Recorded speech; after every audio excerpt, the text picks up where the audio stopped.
মূল যে টপিক ইসলামে ক্ষমার গুরুত্ব এবং তাৎপর্য নিয়ে যদি সংক্ষেপে দর্শকদেরকে বলতেন। জি, আসসালামু আলাইকুম রাহমাতুল্লাহ। সুপ্রিয় দর্শক মণ্ডলী, আজকের বিষয়টি অত্যন্ত গুরুত্বপূর্ণ এবং আমাদের জীবনের সাথে এটা জীবন ঘনিষ্ঠ একটি বিষয়। জি, আল্লাহ সুবহানাহু ওয়া তাআলা তিনি পৃথিবীতে আমাদেরকে সৃষ্টি করেছেন এবং মানুষ হিসেবে আমাদের জীবন পরিচালনার ক্ষেত্রে ভুল ত্রুটি হয়ে যায়, জি, অন্যায় হয়ে যায়, জুলুম হয়ে যায়, সেক্ষেত্রে আমরা কষ্ট পেয়ে থাকি। তো এই ক্ষেত্রে ক্ষমা করার ব্যাপারে ইসলামের সুস্পষ্ট কিছু নির্দেশনা রয়েছে। জি, যেমন আল্লাহ সুবহানাহু ওয়া তাআলা কুরআনুল কারীমে তিনি বলেছেন, আল্লাযীনা ইউনফিকুনা ফিস সাররাই ওয়াদ দাররা ওয়াল কাযিমিনাল গায়যা ওয়াল আফিনা আনিন নাস, যে যারা সুখে স্বাচ্ছন্দ্যে বা কষ্টের সময় খরচ করে এবং যারা রাগকে নিয়ন্ত্রণ করতে পারে, জি, ওয়াল আফিনা আনিন নাস, এবং যারা মানুষকে ক্ষমা করতে পারে। তো এখানে কিন্তু আল্লাহ তাআলা ক্ষমার বিষয়টাকে তিনি প্রাধান্য দিয়েছেন। জি, এরপর আল্লাহ তাআলা স্পেশালভাবে রাসূল সাল্লাল্লাহু আলাইহি সাল্লামের জন্য একটি নির্দেশনা তিনি দিয়েছেন যে ফাবিমা রাহমাতিন মিনাল্লাহি লিনতা লাহুম ওয়ালাউ কুনতা ফাজ্জান গালিযাল কলব লাং ফাদ্দু মিন হাওলিক ফাআফু আনহুম জি, ওয়াস্তাগফির লাহুম ওয়াশাবিরহুম ফিল আমর। যে রাসূল সাল্লাল্লাহু আলাইহি ওয়াসাল্লাম হচ্ছেন গোটা মানব জাতির জন্য সুস্পষ্টভাবে একটি স্পেশাল নিয়ামত।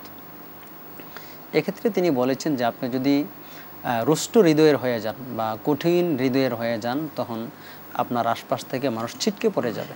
সুতরাং আপনি মানুষের জন্য নম্র হবেন। এরপরে তিনি বলেছেন যে ফাআফু আনহুম, আপনি মানুষদেরকে ক্ষমা করেন। এটি আল্লাহ তাআলার পক্ষ থেকে রাসূলের জন্য একটি নির্দেশনা ছিল। ওয়াস্তাগফির লাহুম, আপনি শুধু ক্ষমা করবেন না, বরং আপনি তার জন্য ক্ষমা চাবেন আল্লাহর কাছে। তৃতীয়ত হচ্ছে ওয়াশাবিরহুম ফিল আমর, কোনো কাজের ক্ষেত্রে পরামর্শ নেবেন, পরামর্শ করে সিদ্ধান্ত নেবেন।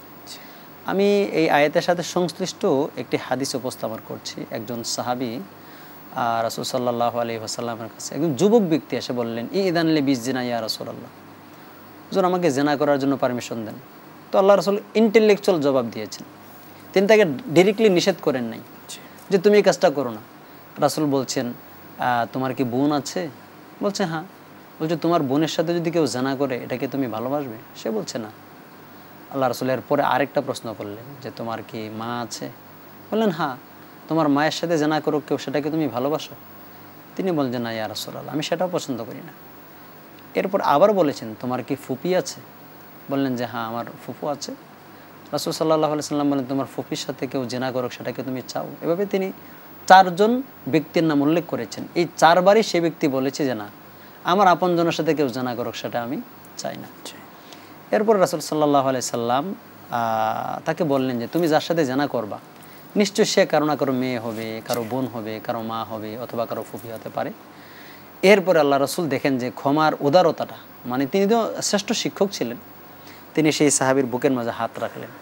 হাত রেখে তিনি 3টা তার জন্য দোয়া করেছেন। একটা হচ্ছে আল্লাহুম্মা তাহহির কলবা, আল্লাহ তুমি এই সাহাবীর অন্তরটাকে পবিত্র করে দাও। সুবহানাল্লাহ। কারণ মানুষের গুনাহ করার সর্বপ্রথম চিন্তাটা আসে কিন্তু তার অন্তর থেকে।